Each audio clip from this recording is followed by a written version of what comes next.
Okay, what I did is I glassed, they call it glassing in your transducer to the floor. Now this is for a Lawrence depth finder, and it's got that little transducer right there. I didn't want it hanging off the back of the boat because there's no holes in the back of this boat, and I didn't want just that hanging off. If I had like a Speedo tube, then I might have mounted on the back next to that.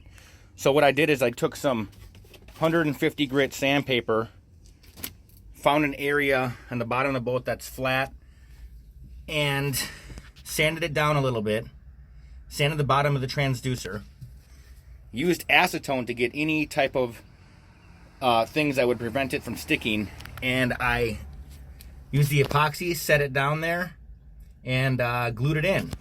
Now there's another onboard transducer right there, so I know the floor is fiberglass, and that did work at one point, but I like having a good depth finder in my boat so I can read the fish and whatever else is down there.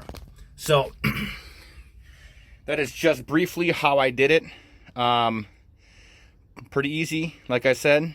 Sand it down a little bit, clean the surface with acetone, stick it on there, make sure it's on a flat surface, and your floor is 100% fiberglass. So there you go. That's how I glassed in my transducer. I guess the hardest part of this whole project was removing the back bench so I could reach down there, which normally ran across here. And I had to drive around this morning to find a steep hill to let all the water that kind of drain out of the center of the floor. There's not much. You can see a little bit in there. And then there was some that was coming out of here from the center of the boat, so I put a rag there to kind of clog that up so the water wouldn't drain in there. But that's how I stopped the water and kept it dry.